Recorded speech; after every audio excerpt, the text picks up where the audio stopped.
lanjutkan ke perbincangan kita di Sapa Indonesia malam hari ini, saudara. Benarkah ada politisasi atau justru KPK terlambat menetapkan Hasto Kristianto, Sekjen PDI Perjuangan sebagai tersangka? Kami akan bahas bersama Laude M. Syarif, Wakil Ketua KPK periode 2015-2019, dan juga ada bergabung tim hukum PDI Perjuangan Erna Ratnaningsih. Selamat malam, Pak Laude, Bu Erna.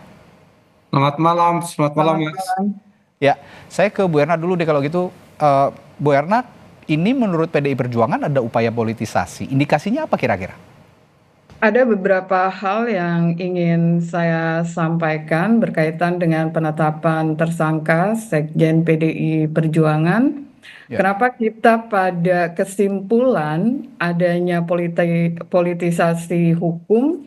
Karena penetapan tersangka Sekjen DPP PDI Perjuangan dilakukan dalam situasi adanya kenaikan pajak PPN 12% yang kita sama-sama tahu akan diberlakukan pada awal Januari tahun 2025. Kemudian juga ada opsen pajak kendaraan bermotor sebesar 66%. Kemudian juga spanduk yang menyerang ketum dan juga partai.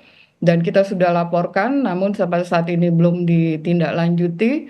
Kemudian baru-baru ini juga ada demo di depan KPK yang meminta Sekjen juga untuk ditangkap.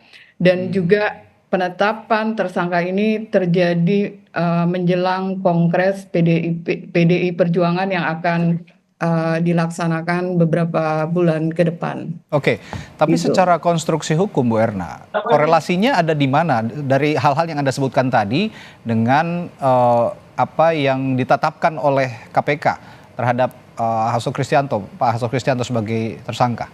Kita melihat bahwa korelasinya adalah untuk mengganggu tentu saja dari kinerja dari PDI Perjuangan ya dalam melakukan kegiatan-kegiatannya, dan kita juga melihat bahwa ini juga terjadi pemidanaan yang dipaksakan. Sebagaimana tadi kita ketahui ada upaya pembentukan opini publik secara terus-menerus terkait isu Harun Masiku, padahal dalam hal ini tidak ada kerugian negara. Kemudian juga ada beberapa hal yang ingin saya sampaikan ya kaitannya dengan pemidanaan yang dipaksakan adalah bocornya sprindik di mana ada banyak beberapa orang yang memang mengetahui seminggu sebelum sprindik itu keluar bahwa ada penetapan tersangka, dan kemudian juga baru-baru ini juga tanggal 24 Desember juga KPK telah mengeluarkan larangan berpergian ke luar negeri terhadap pimpinan PDI Perjuangan yaitu HK dan YHL. Kalau gitu saya tanya Karena saya lihat ini juga merupakan sebuah kebocoran ya, karena kita juga memperolehnya melalui media massa. Oke, baik. Kalau gitu saya tanya juga ke Pak Laude ini soal sprindik bocor itu tadi. Kalau sprindik bocor, aturannya sebenarnya bagaimana sih Pak? Secara aturan, kalau melihat konteks dalam kasus ini, kan katanya ada dugaan sprindik ini bocor. Aturannya gimana Pak sebenarnya? Ya, biasanya sih kalau aturannya itu kalau SOP yang lama ya, yang saya ketahui di KPK, kalau sudah ditetapkan sebagai tersangka, itu kan melalui gelar perkara. Ya. Setelah gelar perkara itu ditentukan si A atau si B jadi tersangka. Setelah itu dibuatlah surat penetapannya sebagai tersangka. Dan biasanya diberikan kalau itu sudah diberikan kepada yang bersangkutan atau yang mewakili atau lawyernya sebelum, dan biasanya keputusan untuk disampaikan kepada publik itu diumumkan oleh pimpinan atau juru bicara atau disampaikan. Jadi tapi kan hanya kita kurang tahu ini kalau dia bocornya dari, kan biasanya kan kalau surat itu bisa bocor dari lawyernya, bisa bocor dari orang KPK-nya, atau bisa dari mana, saya nggak tahu persis. Oke, nah begini Pak Laude, ini kita langsung masuk ke kasusnya Pak Hasto ini ya di PDI Perjuangan. Kasusnya kan sebenarnya kita cantelannya kan kasusnya Harun Masiku yang sudah lama, kasusnya tahun 2020. Lalu ada cerita soal rendam ponsel, ini juga sudah lama. Menurut Anda kenapa baru sekarang KPK menetapkan status tersangka saat terpidana sudah menjalankan hukumannya, dan terlebih KPK mengatakan bahwa baru ada bukti baru yang lengkap untuk menjerat Hasto. Ini apakah juga make sense kalau melihat logika hukum?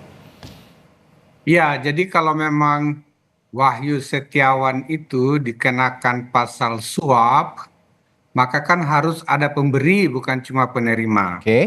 Itu. Dan penerimanya itu siapa? Sudah jelas ya, Wahyu Setiawan.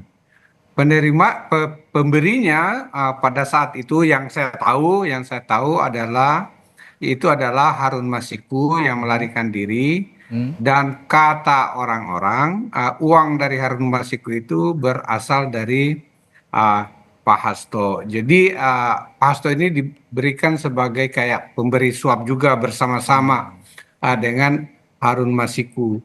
Detail kasusnya saya tidak tahu persis.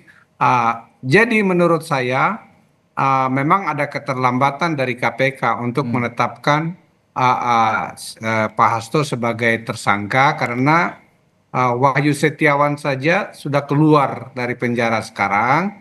Tapi oleh karena itu juga tetapi adalah tidak adil dalam sebuah kasus suap hanya penerima yang masuk penjara gitu, sedangkan pemberinya tidak ada. Jadi kalau sekarang itu mungkin ya Pak Hasto dengan Harun Masiku, cuma bagaimana pemilihan waktunya oleh KPK saya kurang tahu persis apa yang melatar belakangi sampai jedahnya lama. Bu Erna, kalau kemarin kan KPK bilang bahwa uang suap yang diberikan Harun Masiku ini berasal sebagian besar dari PDI Perjuangan, dari Hasto Kristianto yang saat ini dijerat sebagai tersangka. Nah, Anda punya atau PDI Perjuangan punya alibi atau penjelasan bagaimana tudingan ini bisa dibantah sebenarnya? Saya kira kita bisa melihat dan menelaah secara bersama-sama putusan dari perkara nomor 28 Pitsus TPK garing 2002 garing PN Jakarta Pusat tertanggal 24 Agustus 2020 karena itu sudah bisa diakses melalui Direktori Mahkamah Agung. Setelah saya menelaah berkaitan dengan putusan tersebut, ini tidak ada bukti yang mengkaitkan Sekjen dengan kasus suap Wahyu Setiawan, ya. Karena di sini kalau kita baca di halaman 161, ya, dalam putusan tersebut, ini dana operasionalnya ini dari HM. Oke. Ya.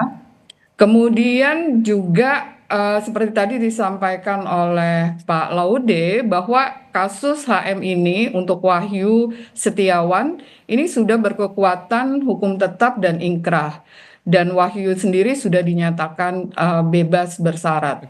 Artinya kalau kita melihat bahwa berkaitan dengan hal ini tidak ada bukti-bukti yang mengarah kepada Sekjen. Oke, tapi KPK bilang kemarin punya bukti soal ini dan menguatkan hal itu. Anda kalau begitu menganggap KPK bohong? Saya tidak melihat, karena kami menilai ya berdasarkan pada bukti-bukti yang ada pada kami. Kami nggak tahu bukti-bukti yang ada pada KPK. Tapi berdasarkan pada apa yang disampaikan oleh Direktur Penyidikan KPK, Asep Guntur Rahayu, menyatakan bahwa beliau belum akan menahan HK karena barang bukti kasus tersebut belum rampung dikumpulkan. Artinya bahwa bukti-bukti yang ada ini berasal dari berkas yang sebelumnya. Nah, saya ingin menggarisbawahi bahwa berdasarkan putusan Mahkamah Konstitusi nomor 21 PUU 12 garing 2014 halaman 96.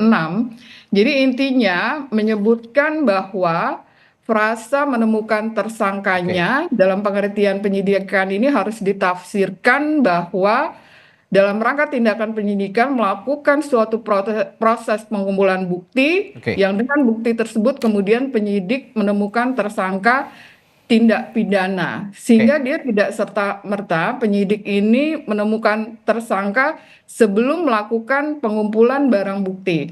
Hal ini berbeda dengan apa yang disampaikan oleh Direktur Penyidikan KPK bahwa ini belum terkumpul ya barang buktinya masih barang bukti yang lama, namun sudah ditetapkan sebagai tersangka dan hal ini adalah merupakan pelanggaran berkaitan dengan KUHP dan juga putusan Bu MK. Erna, dengan segala argumentasinya tim hukum PDI Perjuangan artinya akan ajukan pra peradilan sejauh ini?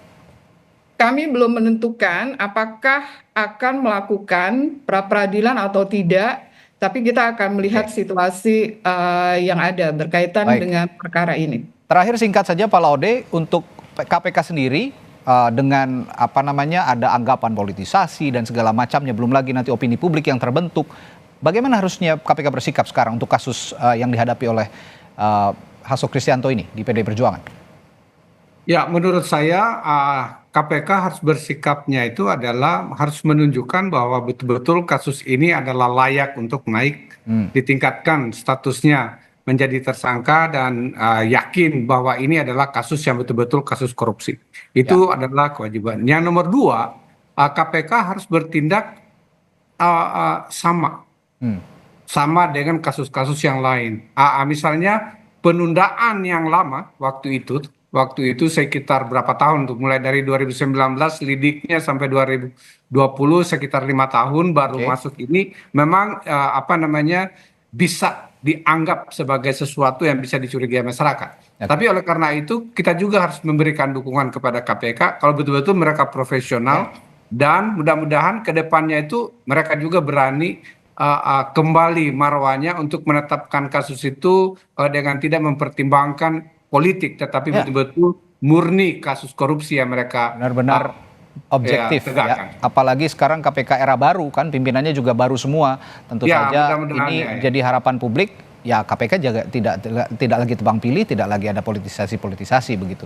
Dan pada malam hari ini sebenarnya kami juga sudah mengundang unsur KPK untuk hadir dalam perbincangan kami, namun belum ada yang merespons sehingga hari ini kita perbincangkan bersama Pak Laude dan Bu Erna. Nah, semoga nanti ada titik terang dan juga ada kejelasan. Sekali lagi kita juga sama-sama gantungan harapan untuk KPK maupun penegak hukum lain. Kalau memang ada kasus-kasus seperti ini, jika memang ada delik hukumnya ya objektif, tidak dibuat-buat gitu kurang lebih.